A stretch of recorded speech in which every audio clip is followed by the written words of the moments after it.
Hi, I'm Rachelle Bernacki. I am a geriatrician and palliative care physician. I'm an associate professor at Harvard Medical School, and I'm also the co-director of the West Health Accelerator at Mass General Brigham. I'm Zara Cooper. I'm a trauma and acute care surgeon. I'm the executive vice chair of the Department of Surgery at Mass General Brigham, and I'm co-director of the West Health Accelerator.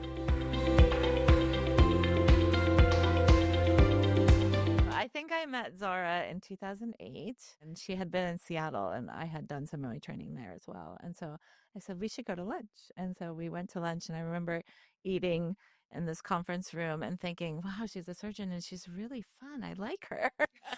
So, yeah, obviously we've been in touch since then. In 2016 or so, on the trauma service, based on a lot of the learnings that I had gained from Rachelle and her colleagues in palliative care and in geriatrics, we developed a clinical pathway on our trauma surgery service to improve care for older adults. And a few years later, we had the opportunity to expand that across the surgical services. And I knew that I needed somebody with kind of deep expertise in clinical improvement and in implementation and geriatrics and palliative care to really help me kind of develop a vision and then to execute it. The West Health Accelerator at Mass General Brigham is really the origin seed of a movement, of a national movement to transform care for older adults.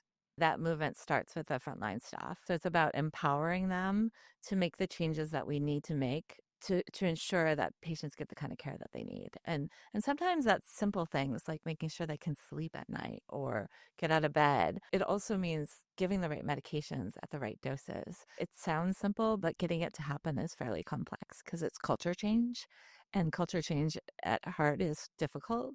I desperately believe that everybody who is in healthcare and everybody who comes into the hospital to work every day comes in wanting to do the very best job that they can and to improve patient care. And that goes from, the maintenance person to the page operator to the president of the hospital. It's just our systems are not set up to take care of this demographic shift that we're seeing. And so it's not trying to change things to the exclusion of other patients, but it's trying to make sure that we can take care of everybody who walks through our door in the best possible way. Our partnership is really rooted in trust and respect and recognizing that we do bring different strengths, and that our weaknesses are opportunities. We know that we share the same values. And so that makes it really easy to have hard conversations that actually aren't hard. And one of the things that I think is so important about both of us is that we've been able to always put the patient first. And when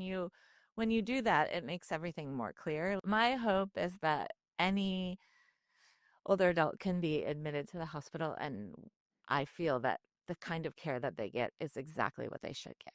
And so that it's the default to do the right thing, that they get out of bed, that they sleep at night, that their medications are dosed correctly, that they, um, you know, have the opportunity to voice what matters to them, and that whatever they say matters to them is really incorporated at the forefront of their care plan.